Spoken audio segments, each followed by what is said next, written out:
আমরা এখন টাইপ 3 নিয়ে কথা বলবো। টাইপ 3তে আমরা চট্টগ্রাম বোর্ড 2024-এর প্রশ্নটা সলভ করব। আমাদের আজকে আমরা 24 সালের প্রশ্ন আরেকটা প্রশ্ন সলভ করব। মোটামুটি আমাদের প্রায় এই চ্যাপ্টারের যে প্রশ্নের প্যাটার্নগুলো এগুলো প্রায় শেষ। এখন আমাদের যে প্রশ্নটা আছে সেটা হচ্ছে কি, পি এবং কিউ একই উপাদানের সমান ব্যাসার্ধের গোলক। এখানে আমাদের কুলম্ব ধ্রুবক নিয়ে দিয়ে দিয়েছে। পি গোলকের চার্জ হচ্ছে 70 কুলম্ব, কিউ গোলকের চার্জ হচ্ছে -30 কুলম্ব। হ্যাঁ, তো চার্জ দিয়ে স্পর্শ করিয়ে পূর্ব অবস্থানে রেখে দিলে, আমি এখানে গ নাম্বারটা নিলাম না, কারণ হচ্ছে গ নাম্বার আকর্ষণ বল বের করতে বলছে, খুব ইজি। গ নাম্বারটা যদি আমরা খেয়াল করি, চার্জ দিয়ে স্পর্শ করিয়ে পূর্ব অবস্থানে রেখে দিলে চার্জ দিয়ে সংযোগ রেখা বরাবর নিরপেক্ষ বিন্দুর অবস্থান পূর্বের তুলনায় কীরূপ পরিবর্তন হবে। তাহলে আমাদের নিরপেক্ষ বিন্দুর অবস্থান প্রথম হচ্ছে চার্জ দিয়ে স্পর্শ করার আগে আমরা বের করে নিই, দেখি কী ঘটে। আমরা যদি 70 কুলম্ব এবং 30 কুলম্ব যদি স্পর্শ না করি, তখন যদি আমরা নিরপেক্ষ বিন্দুর কথা চিন্তা করি, এক্ষেত্রে তো 70 কুলম্ব আর একটা হচ্ছে 30 কুলম্ব, তো বিপরীতধর্মী চার্জ, দুইটা কি বিপরীতধর্মী চার্জ। আমরা বলছিলাম ছোটো চার্জ যেটা, এটার থেকে x মিটার দূরে আমাদের নিরপেক্ষ বিন্দু রাখতে হয়। তাহলে তখন কি আমাদের তড়িৎ প্রাবল্যর বা আমাদের যে তড়িৎ তীব্রতা মান শূন্য হয় এবং আমাদের তাদের যে আকর্ষণ বলটা অর্থাৎ E1 = E2 হয়। ঠিক আছে, এখন স্পর্শ করার আগে ধরি কিউ বিন্দু থেকে x মিটার দূরে আর বিন্দুতে নিরপেক্ষ বিন্দু পাওয়া যায়। তাহলে পি বিন্দু হতে, এই যে পি বিন্দু হতে আমাদের আর বিন্দুর দূরত্ব হচ্ছে, মানে আমাদের মোট দূরত্ব এখানে কিন্তু 1 মিটার দেওয়া আছে। ঠিক আছে, এখানে মোট দূরত্ব হচ্ছে 1 মিটার। ওকে, এই যে এখানে আমাদের 1 মিটার দূরত্বে আসছিল।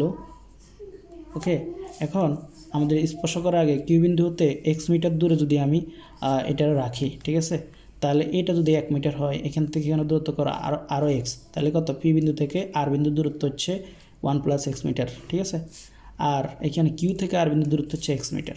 তাহলে আমরা এখনই কি তড়িৎ প্রাবল্য সমান পাবো, যখন আমাদের কি এখান থেকে ছোটো চার্জ থেকে x মিটার দূরে আমরা যদি নিরপেক্ষ বিন্দুটা রাখি। ঠিক আছে, তাহলে আমাদের এখন নিরপেক্ষ বিন্দুটা রাখলাম বিদায় আমরা E1 = E2 লিখলাম।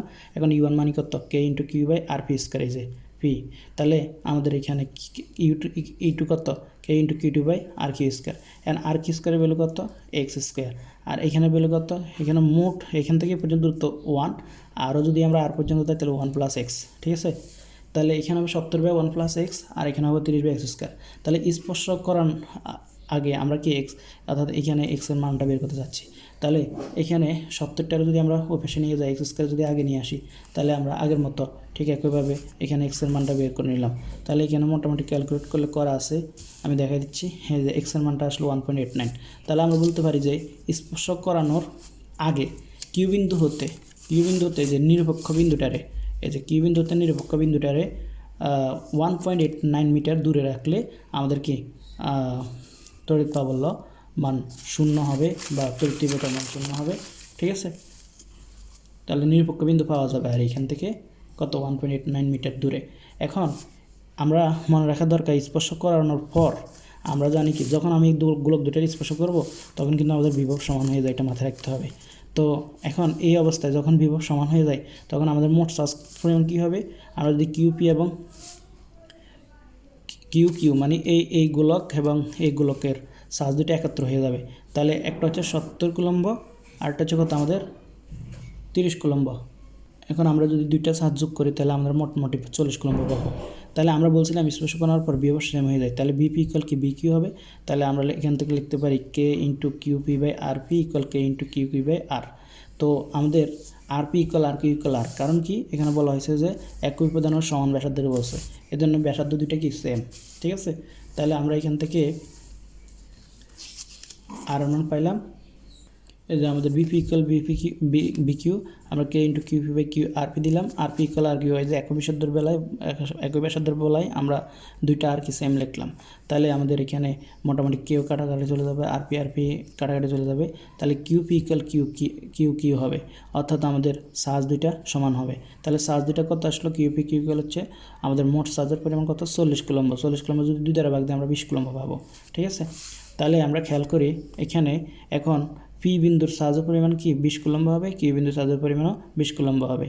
এখন আমাদের বলছে যে পূর্বের অবস্থান থেকে কত মিটার, তাহলে এখান থেকে আমরা দেখতেছি এইখান থেকে দূরত্ব 1.89 মিটার, আরেকটু এদিকে গেলে আমাদের 0.5 মিটার, অর্থাৎ এখানে এটা প্লাস চার্জ এটা প্লাস চার্জ, তাহলে প্লাস চার্জের মধ্যবর্তী স্থানে কি আমাদের সাধারণত নিরপেক্ষ বিন্দু রাখতে হবে।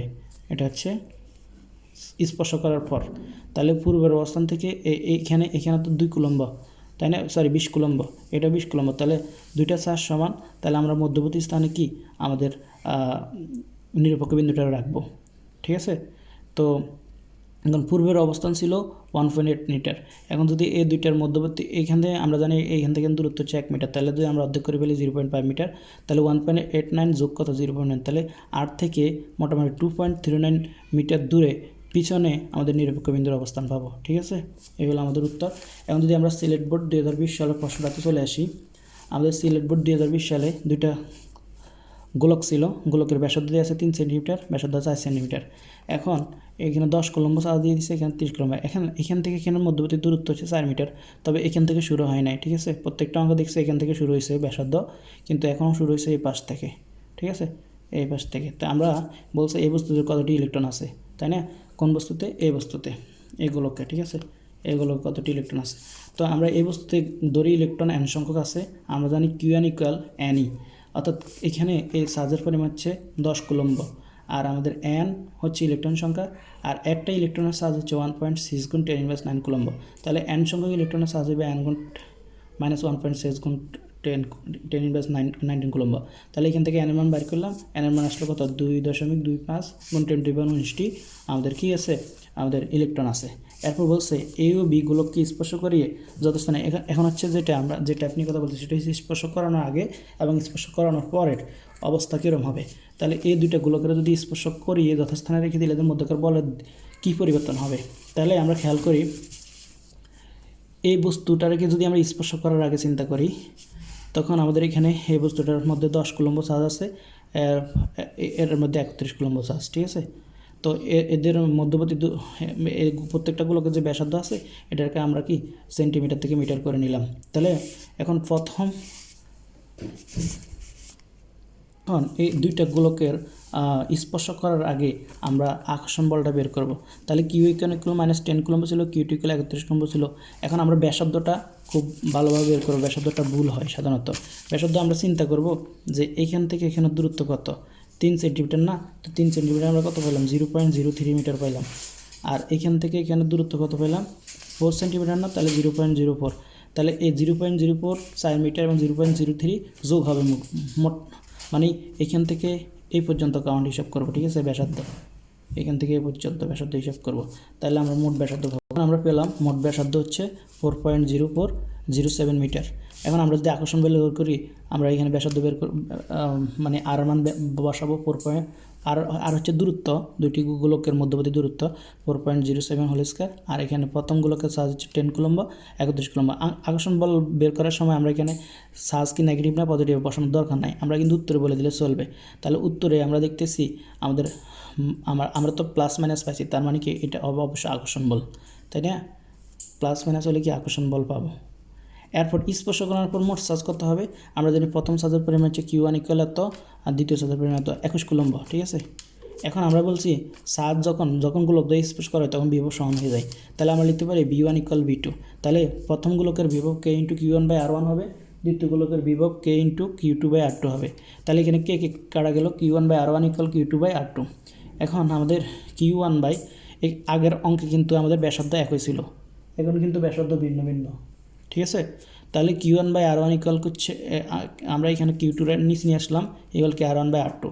এখন আমরা কিভাবে এটা বের করব, মূলত আমরা এখানে যোজন করব। ঠিক আছে, যোজন করব, Q1 এর সাথে Q2 যোগ করব /Q2, R1 এর সাথে R2 যোগ করব /R2, মানে এটা একটা প্রসেস। Q1 Q2 মোট পরিমাণ কত আছে 21 কুলম্ব, 21 কুলম্ব বসাইলাম। আবার R1 R2 এর মধ্যবর্তী দূরত্বে আছে প্রথম গোলকের ব্যাসার্ধ 0.03, দ্বিতীয় গোলকের ব্যাসার্ধ 0.04, তাহলে এবার R2 আবার বসাইলাম, এখান থেকে আমাদের 21/Q2 = এত পাইলাম। এর Q2 এর মানটা বের করলাম কত 12 কুলম্ব। এবার আমাদের Q1 যোগ Q2 যদি 21 কুলম্ব হয়, একটা তো অলরেডি আমরা Q2 এর পরিমাণ কত 12 কুলম্ব পেলাম, Q1 এর পরিমাণ আসবে 21 - 12 = 9 কুলম্ব।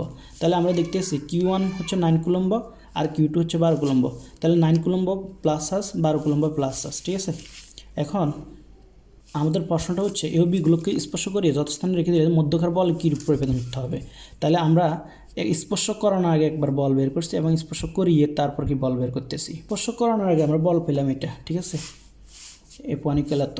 এখন স্পর্শ করানোর পর আমরা বল পেতেছি F2 equal K into Q1 Q2 by r square. এখন আমরা Q1 কত ব্যবহার করবো 9 কুলম্ব আর Q2 ব্যবহার করবো কত 12 কুলম্ব। তাহলে আমরা মোটামুটি দূরত্ব কত, দূরত্ব আগেরটাই থাকবে, আমরা এত পাইলাম। এখন আমরা দেখতেছি দ্বিতীয়বার আকর্ষণ বলটা বেশি প্রথমবার তুলনায়, ঠিক আছে। তাহলে আমরা যদি এখন বিয়োগ করি F1 বিয়োগ F2 দিই, তাহলে আমরা মোটামুটি কত পাইতেছি, আমাদের এত বল পাইতেছি। অর্থাৎ 1.68 থেকে আমরা যদি এই আকর্ষণ বলটা বিয়োগ দিয়ে দিই, আমাদের এটা কি আকর্ষণ বল না বিকর্ষণ? এটা বিকর্ষণ বল, আর এর আগেরটা ছিল আকর্ষণ বল। আমরা যদি এখন বিয়োগ দিয়ে দিই তাহলে কিন্তু আমাদের এত বল পাচ্ছি, ঠিক আছে। তাহলে আমরা এরকম বলের পরিবর্তন পাবো, এটাই আমাদের উত্তর, ঠিক আছে।